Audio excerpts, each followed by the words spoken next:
"No," said Fishlegs, "I'm not dead. At least I don't think I'm dead." His voice was very, very weak. "You'll have to admit, I'm not feeling my most lively. What with one thing and another, I've had better weeks than the upper ago." He laughed shakily. "No, you're not dead, Fishlegs. You're in the lair of the monster of the Amber Slave Lands."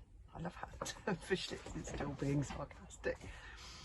The monster likes eating fresh meat, so it must have been keeping you alive." "Ah," said Fishlegs, "I knew I had a feeling I wasn't in a great situation." "Lean against the other side of the column, Fishlegs," Hiccup ordered, and he began to swing his axe, gingerly cutting through one side of the glass column, being very, very careful because he did not want to hurt Fishlegs when it broke. Thor's birthday, it was cold down there. Hiccup shivered as he swung his axe, the damp creeping through his sandals, the cold of the underground glass tunnels penetrating right into his heart. "Put your hands over your head, Fishlegs," whispered Hiccup. He didn't know why he was whispering. The monster was dead, but it was spooky down there in the dark and the cold. Chunk, chunk! 2 more swings of the axe, and the glass column encasing Fishlegs fell away. His friend was standing there, curled over in a slight ball, his hands over his head. Slowly he brought down his arms. It was as if Hiccup was bringing a frozen statue into life. A bedraggled, weary figure he was, tear-stained, rags flapping round him like the tatters of a scarecrow ripped to shed, nearly blue with cold, his smashed glasses falling off his nose. Fishlegs. Hiccup was the very mirror image of him. Neither of them were Vikings now. Lost tribes, lost dragons, lost everything. Hungry, thin as brooms, the slave marks proclaiming their slaves to both runts, the 2 boys stood looking at each other, swaying on their feet. Fishlegs was cold as ice, and Hiccup rubbed his purple arms, trying to get his circulation going. "What are you doing here?" asked Fishlegs through chattering teeth.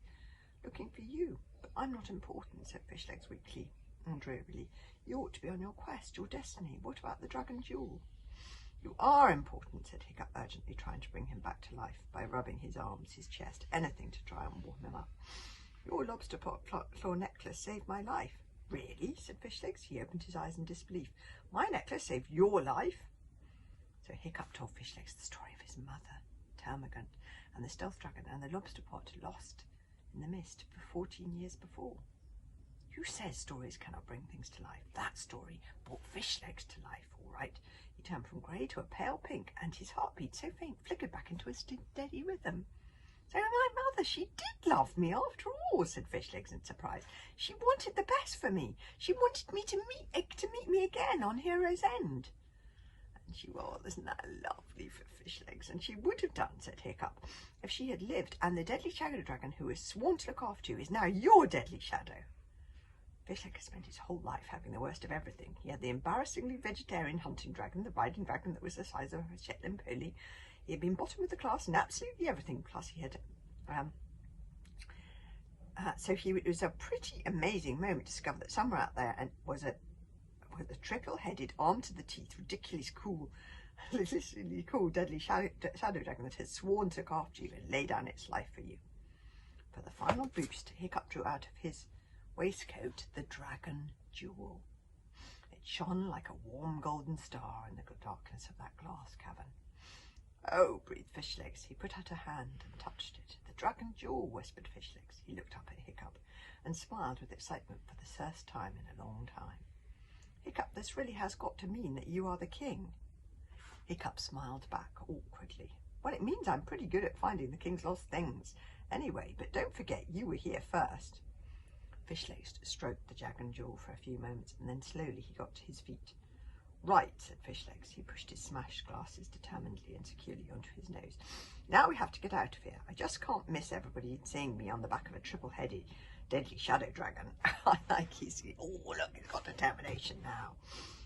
"I'm sorry, it's just too good a moment." Hiccup grinned and took out the blasted, ragged, burnt and smoked remains of the disintegrated map to look for the way out. The 2 boys walked through the tunnels, and they found the one that Grimbeard had helpfully marked as the exit. And as they walked, the tunnel seemed to be leading higher and higher, and there was a strange light that wasn't the light of electric skirms or electric stickies or glowworms, which had lit the cavern below. And suddenly the light fell as if it was all around them, and on the other side of the glass there were suddenly furnace shapes moving and waving. Seaweed! The glass tunnel had emerged out of the sand, and they were under the sea at the bottom of the ocean. Great drifts and shoals of fish drifted past, swimming in and out of the seaweed. Gentle jellyfish softly floated by, and as the tunnel moved up, it left the seabed bed like a great glass snake, and they could see crabs scuttling below them. Wow! Fishlegs pressed his nose up to the glass. The tunnel went up sharply now, and they slid so much they couldn't get a grip. Hiccup had to carve little nicks into the glass that they could get a foothold. They were just in time, as it happens, for the tunnel had one little loop that the sea had not yet covered. Once the tide covered it and the tunnel was entirely underwater, they would not have been able to break the tunnel without the ocean rushing in and drowning them. But there it was, one lovely little loop that was surrounded only by pure air. Hiccup broke the tunnel with his axe, and carefully they climbed out of the broken shards and onto the surrounding ocean. It was cold, that sea. As they looked around them, there were just two little heads bobbing beside the broken tunnel at the middle of a vast expanse of ocean. Sea, sea, sea, as far as the eye could see. The tide had come in completely. They'd warped him farther than Hiccup thought. Ma may even walk into the open ocean. To the west, Hiccup could see a little smudgy grey outline that must be land, the land of the island of Swallow.